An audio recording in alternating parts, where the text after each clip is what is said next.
What's up, everybody? I'm Derek Elston, I'm Christian Watford. and you're listening to the Ball from Assembly Hall podcast, episode 2.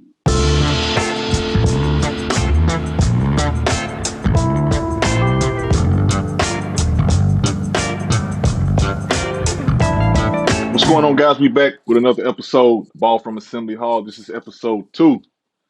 Got a big week coming up. Well, had a big week coming up. Just played 2 games. It's what's the day right now? It's Tuesday. Tuesday. It's Tuesday. We played Sunday and Monday already. Got a lot to talk about today. Today's episode gonna be full, jam packed, discussing the 2 previous games. The first one being Yukon, the second one being Louisville.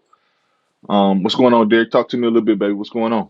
Yeah, man, you hit on it. It's good to see these tourneys, preseason tourneys, Oh man, uh, that shit fun, ain't it? basketball all over the TV, baby. There's All nothing over, better. dog. All over. Nothing better.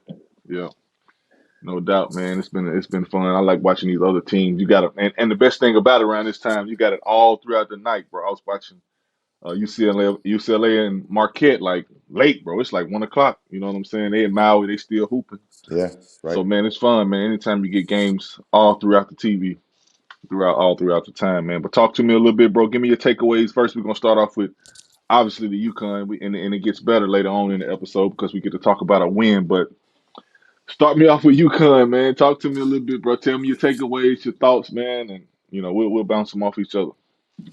See, I like me and you getting on here and talk because we're gonna give it. We're gonna be brutally honest. Brutal. That's the only way I know how to give it, baby. That's It it. That's just the it only is way I what got it to shoot it, is. see you straight. That's right. And we played it. I coached it. Right. So we're seeing what we're seeing from Mm-hmm. IU, and there's just no way around it. So far, we've seen IU against bad teams, we've seen Right. IU against good teams, and Right. we've seen IU against bad high major teams. Mm-hmm. And see what we just have a right now. Right now, we just have Right. an ugly team. We haven't Yeah. really put anything together. Right. Um, right now, we're in a crazy shooting woe. Um, and it just seems like every game is just like I I I I, uh, I say this because Jay Williams said this, and Jay Williams said when we played UConn that it was just it was in the start of it, it was ugly. It was super ugly. Uh, I think they went on it was probably 3 minutes where we didn't even score the ball, Mm-hmm. either team. And Right. I was thinking to myself, you know what? After the game against UConn, I said to myself, for us, for this Indiana team as it stands right now, if games aren't ugly, I don't We know if we can't. have a shot. I honestly, I'm with you on that, Derek. I honestly think if it's not an ugly brand of basketball, bro, we can't pull it out. I don't think it's. And I'll kind of echo what you said, man. I just don't think we can generate enough buckets, easy type buckets, or you know what I'm saying? I feel like the game has to be a low scoring, grinded out game in order for us to win right now. Yeah, Because to be honest with you, bro, that's the type of players we got.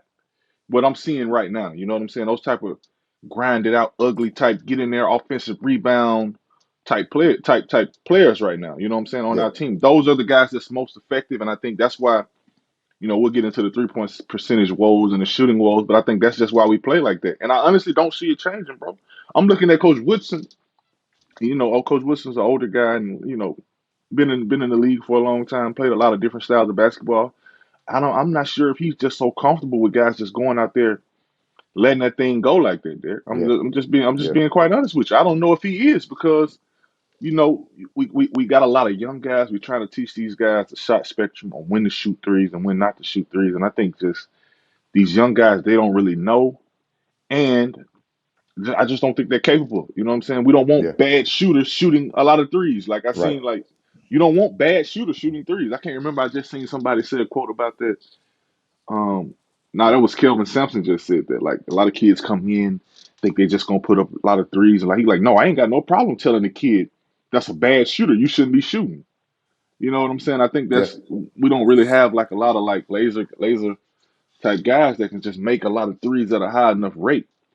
But I just think it's just back to what we've just been echoing, bro. In order for us to win games at a high level, either we just gonna have to dominate the glass or make threes, bro. And Yeah. playing against UConn, we got dominated on the glass. Sure did. We got dominated on the glass, bro. We didn't have 1 second chance opportunity. One second chance point. Not one.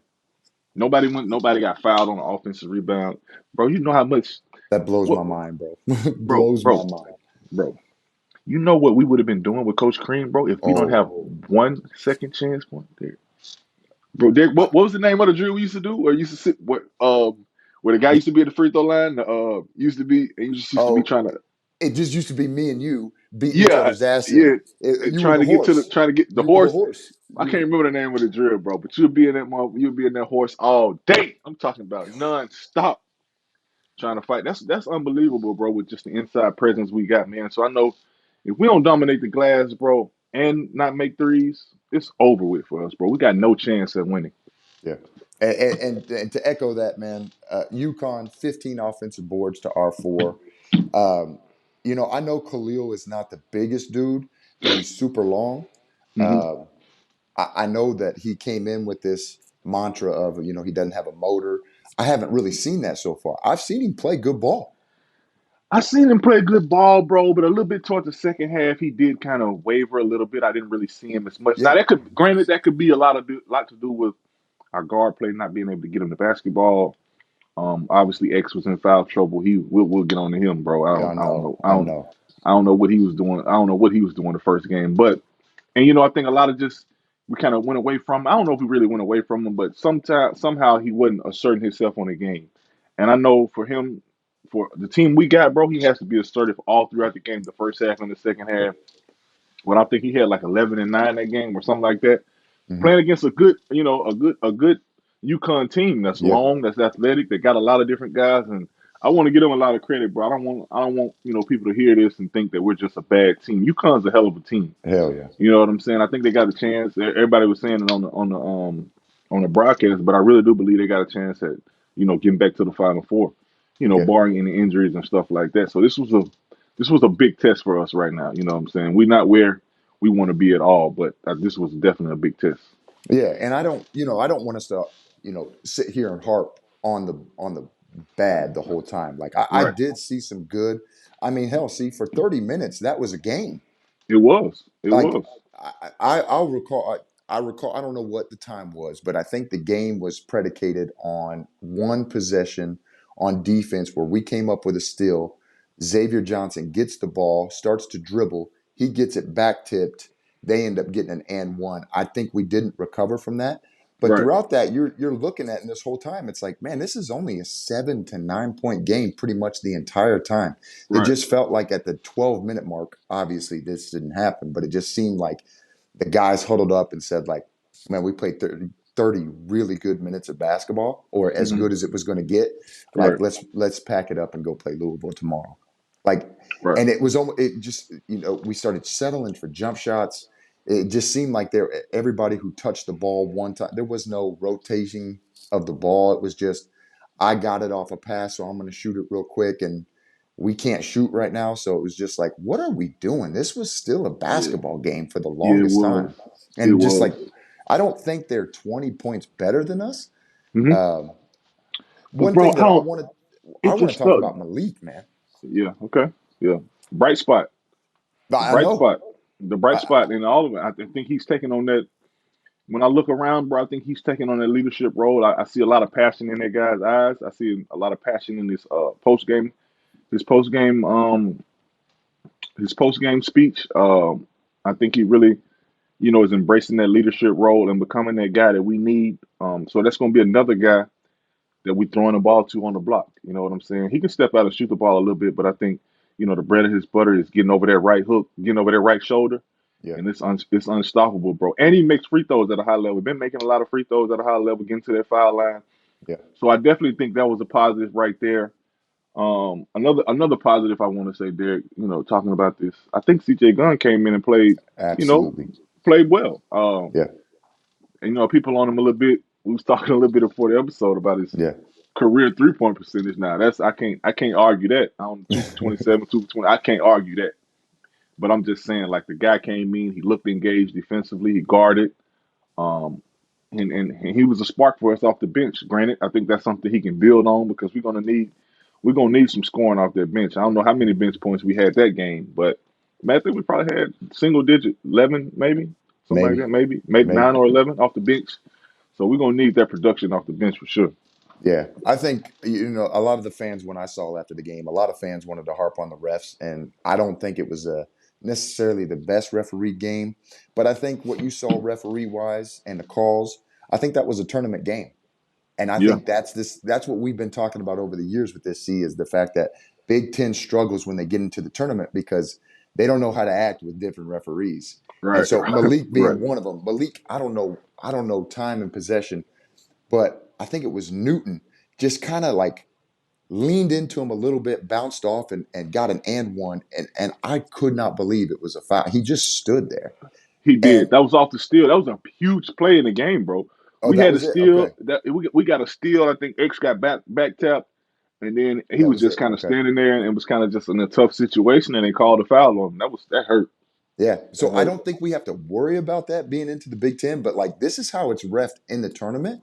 Hmm. So it just goes to show you like that it's a different whistle and you got to be able to adapt. And that's why I want to jump into X because yeah, so X is like, bro, he's too emotional for me. Like when you pick up Bro, I told you that, bro. Like when you text me that, I'm like, bro, you gotta stop. It's time to play basketball, bro. The antics. It's time out for that shit. It's time to play basketball, bro. What the right. fuck are you? What are you doing? Like, I mean, like you know how they calling the fouls. Like I don't understand why you looking like you're surprised. Like those are fouls, bro. Especially him being a 6th year man. Like, bro, do you know what kind of confidence you can play when you go into the second half and you have one foul?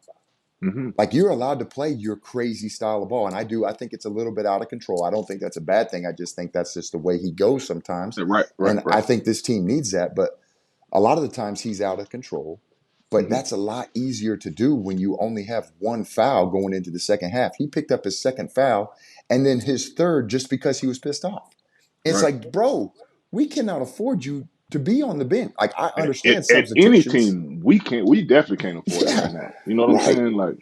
Like he's the only guard we got, bro, that could really beat his man one on one off of the dribble, get in the paint and create for other Yes. people. We'll talk about a little bit, down the line of what Louisville was doing to us. But you see, like those guys were getting in the paint, dishing, finding. X is the only guy capable of doing that for us. So we need him on the court at all times just because that's the only way we're going to be able to generate any type of easy buckets. Yeah. Anytime, any type of easy buckets we can get in the paint, and we already know we have a tough time scoring just off of the what our offense puts out right now. I think we're maybe one of the last Power Fives in the country of our scoring output. You know what I'm saying? 342 in the country in 3-point shooting. Ooh. Like out of how many teams? You know what I'm saying? So we need him on the court, bro. That's the only way. I know. It's the only way. So the fact that he doesn't see that makes me really worried about what happens when we get into the Big Ten. And again, Hmm. man, I think it's still early in the season. I think we're still trying to find lineups because, like you said, we go out into Louisville and I don't say we shot the ball great, but we played better. It looked like we were defensively, it looked like we came out with a defensive mindset No doubt we first did. No doubt we instead of did. scoring. So Hmm. like it all played like I thought the way we played against Louisville, the way we came out and started, I thought it was okay. We're seeing some improvement here, but I mean, you can improve all you want, but if your main guys are going to go and get in foul trouble and be on the bench, we don't have a chance. Yeah, no doubt about it. No doubt about it, bro. I agree with you. Um, and we can get on McKenzie and Barco a little bit. A lot of guys been giving him a hard time. Um, but bro, I think the fact of the matter is, Derek, I don't think he's just ready right now to make that type of impact on the offensive end right now. Right. I'm not sure where he grew up playing at, but this guy, um, he loses like his engagement like real fast, like in the Yeah. game. You Yeah. know, the ball goes to the weak side, boom, he relax. You know what I'm saying? He doesn't like he's not at the line, he's not at the nail. I think it's a lot of different things he got to get better on before we can really expect anything out of him offensively. Right now, I think the game is just going so fast, so Yeah. fast. So you know how it is, Derek, as a freshman, especially when you're a 5 star and you got expectations. You're coming in, you think you're gonna be, whatever. I'm sure his dreams are one and done, two and done, whatever the case may be. Like when you get in the game and you're not productive and you're not doing what you want to do, it just gets in your head and you get to Yeah. thinking so Right. much. You know what I'm saying? I think that's where this kid at right now. Instead of just reacting, he's always thinking. I can see it in his Yeah, the way I can see it in his eyes. Like he want to just react and play right now, but I don't think he's really capable of doing it just because it's just the basketball in college basketball is just such a detailed type game. You know what I'm right, saying? Like it's a constant thinking game. Guy coaches are putting a lot in on you as far as schemes and what we're doing and how we're playing, and you guarding this guy and where you want to say. I think there's just a lot for him to right, comprehend right now, bro. right. And I think that's affecting his offensive game because right now I don't think he's really, I don't know what he's giving us. If he's giving us anything on the offensive end right now. Right. And I think Jay Williams harped on it a little bit too much. Hmm. But at the end of the day, if you think about what he was saying, he was he was right in so many ways. Like I look at it how we played. Like I watched that game and I watched him and I saw it from the eyes of me and you being as a player and then Hmm. me being on the coaching staff with Cream. And if you watch Mbako the entire game, if his guy has his ball, he's in a stance, his arms are He's out, engaged. yeah, Right. he's Right. engaged. The Right. second that ball gets out of his man's hands, my man is standing so straight up, Hmm. staring at where the ball currently is. And we used to back cut those dudes, back cut, Oh back cut, man. back cut. Oh man. No doubt. So I'm thinking in my head, like, man, when we get into the Big Ten and some like a Painter, Izzo, some of these guys really start to scout, I think you're going to get to a point where if Mbako keeps this up, you cannot afford to have him on the court. So Right. for me, it's the attention to detail from him. Like you said, you're a freshman, you got all these expectations. This is just like turning, turning, turning. Right. And it's really hard to turn that off because you have to be in a certain position and you're running a certain play. If he can't pick that up quicker than he's doing it right now, Right. he's actually affecting this team way more than he is. It's Right. just I just don't think it's going to work out for him this year. Right, right, right, and that's tough because we know how the transfer portal is. I'm not saying he's going to leave, but you got to know his family and his peers and everybody around him got expectations. He came to Indiana to perform at a high level, Right. and it's just unfortunate if he can't do that. Now, does that mean he won't go on and go to the league and have a great 10, 12 year career? That doesn't mean that at all. Right now, I just think it's just a lot going on, and I think but I do think this. I will say this: him playing is the only way he's going to get better at that. Right. Right. You got to play him. I mean, coach still starting him. I don't think you can. Kids, bro. Kids' confidence these days are so delicate I know. that you can't really do. You know what I'm saying? You can't really just sit him down and scold him. And kids ain't brought up that way these days, bro. Mm. It's Yeah. a different time we living in. We used to be at coaches used to be able to motherfuck us and talk to us crazy and do all that. It's a different time we in there. These dudes are getting paid crazy. You know what I'm saying? Like they ain't finna just sit there and just Right. take the embarrassment, take the what I'm saying, the punishment, and what I'm saying, how we was brought up playing and stuff like that. It's a totally different time, bro. So I think coaches doing a great job at still letting them play, Hmm. still starting them. And let him. You got to let a kid like that play through his mistakes. Not at the point of where it'll hurt the team. We're not in the Big Ten right now. It's still early, so I Hmm. think we can still get through those points. Because granted, bro, I don't think right now. I just think UConn's a better team than us. Yes. No, I don't care what he did. Like he could have came out and been awesome. I still think we lose that game Yeah. just because they're a better team than us right now. Obviously their nucleus is way better connected than we are right now. But I think we just got to let him play through his mistakes, bro. Yeah. And we're gonna. And I And think you that's just saw that. I think you yeah. saw that when you moved into Louisville game. I think a little bit of me thought like the game had just slowed down. A lot of me, for me, when you're that guy and you see, hey, this is a number 5 team in the country, like that's got so much hype and you got so much energy going on. You're in the layup lines and you're doing stuff a little extra just because of the hype. I think Hmm. the Louisville game, okay, we had just lost. Right. Louisville's not very good. They just got beat at the buzzer. So it I think that the game for a second for him, for CJ Gunn too. I think CJ Hmm. Gunn got a little confidence in that game, but I think Louisville was a good game for these guys to just kind of like slow down. Okay, yesterday is done. Yesterday was super hyped. Right. Now we can just kind of get back to playing basketball. And Hmm. like we talked about earlier, I saw a lot of good spots. For me, going back to what you talked about with CJ, for CJ Gunn, I think it was perfect for him. And thank God we got the win because, again, it was a very, very ugly game for us to have a 10 Hmm. point lead and then to give that up. But Right. for these young guys, and now you're looking at it from, okay, we got the win. So, okay, let's digest the win. Let's digest what we did well. I think CJ Right. Gunn going into the Garden, hitting a Hmm. couple shots against Yukon, knocking down shots against Louisville, for what you were just saying with these young guys and their confidence. Like now you go back home to your home court where you practice every day. Right.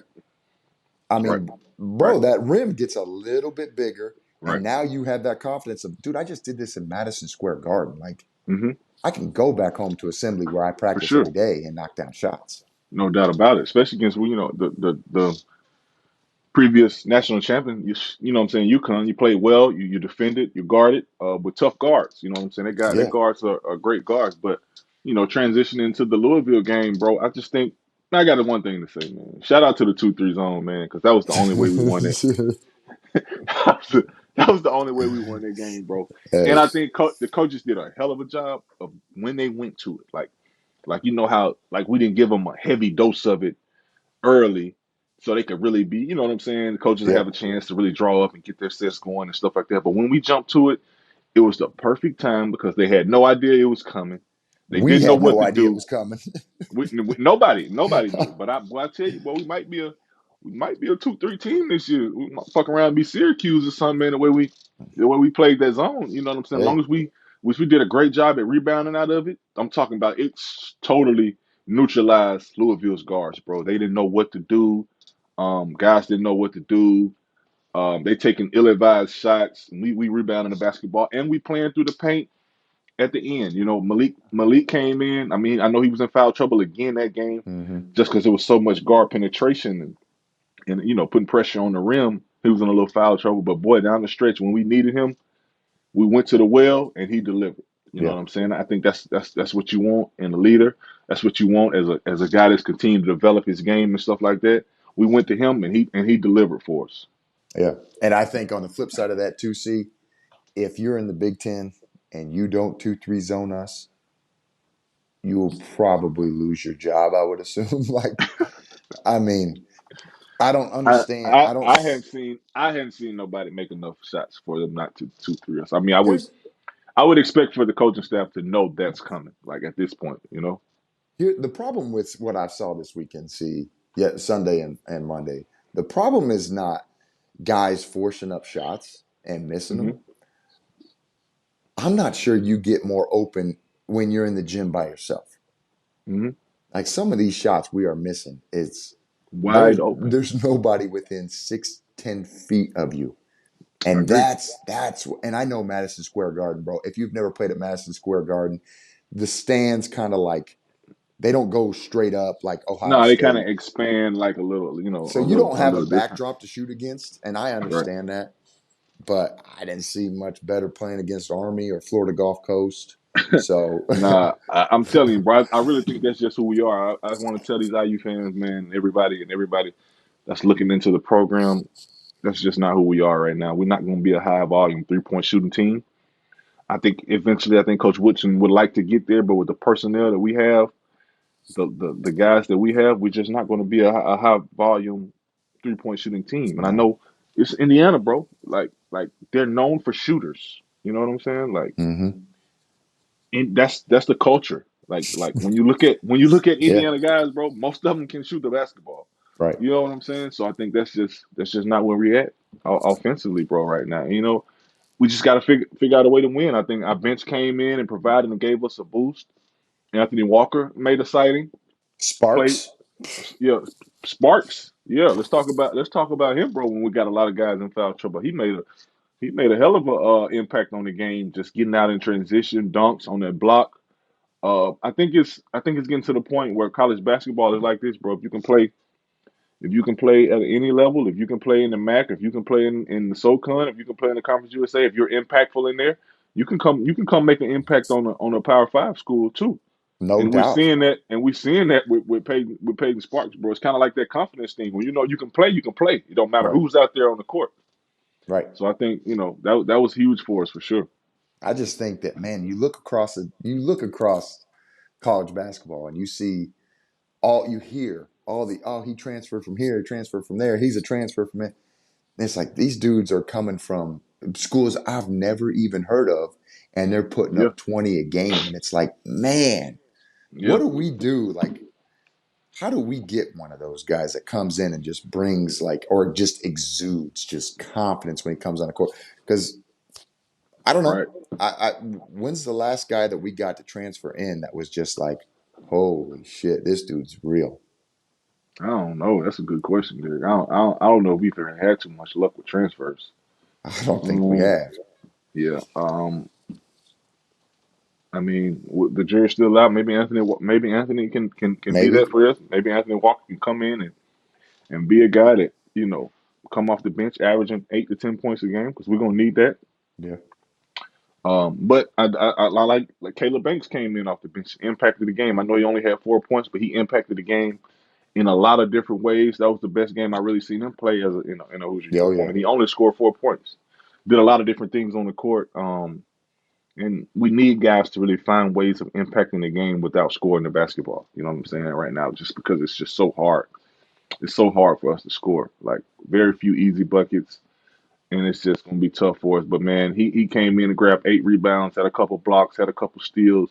Yeah. So shout out to Caleb Banks, man. We're gonna definitely need that going forward. Yeah. I think for us, see, I think it's just what it is. It is what it is with this team, man. Right, We said it in the beginning of this podcast, and I'm going to say it at the end. Like, this is just going to be, and mind you, I know that there's going to be some games in the Big Ten where things just click and you're playing at a high level and you're wondering why we haven't been able to do it all season long. But I right. think the majority of the season is just going to be knockdown, drag out, 55, 65 points, and hope to God we get more stops than the other team. Right. I just think that's what it is. I think we've got. I think we, like I said, we at game number 5 right now. That's a large enough sample size to where I think that's where we know Yeah, what kind of. That's I think that's where we know what kind of team we got, man. So obviously, we still locked in. We got a long season to go. And I've seen teams get better at a crazy rate, and I think what I'm saying. Hopefully, we're one of those teams that can lock in and continue to get better. It don't get no easier for us. We got a good Harvard team coming into Bloomington. yeah, You know how those type teams are, bro. Hell of a good teams. You know what I'm saying? Had yeah, had had had success in the tournament before. It's a dangerous team. You know what I'm saying? So that's not going to be an easy test for us. And then we go what after that? What we got? We go right into the Big Ten. Yeah, and then yeah. we got Maryland. So it's gonna Maryland, things are gonna start pretty fast for us, bro. But hey, the object of the game is to win. Right now we're 4-1. We'll take it. take it. We could have folded the tent against going in there to Louisville. You know what I'm saying? And then hung our heads off of the Yukon win. I mean, off the Yukon loss. But we'll take what we did, man. So it's gonna be a grind for sure. But we're gonna keep grinding it out. Um, and that's it, man. Yeah, that's it. I think if it's going to be an ugly season, see, we want to be on the right side of the ugly, Yeah, let's make it. Let's baby. make if we got to muck the game up, bro, and make it ugly. Let's do it. Hey, and let's embrace it. It's not your typical IU team, but hey, man, we maybe if we can be successful doing it, why not, man? So Right. I think that concludes the episode 2. Ball from Assembly Hall. Follow us on all social platforms. We'll be reaching out to you guys soon. Also, I want to give a shout out to my boy Victor Oladipo's at the game. Yeah, Came in, came in and gave them boys a hell of a speech, and talked about the tradition and what it means to have that Indiana on the front of their chest, man. So I want to shout out him for that.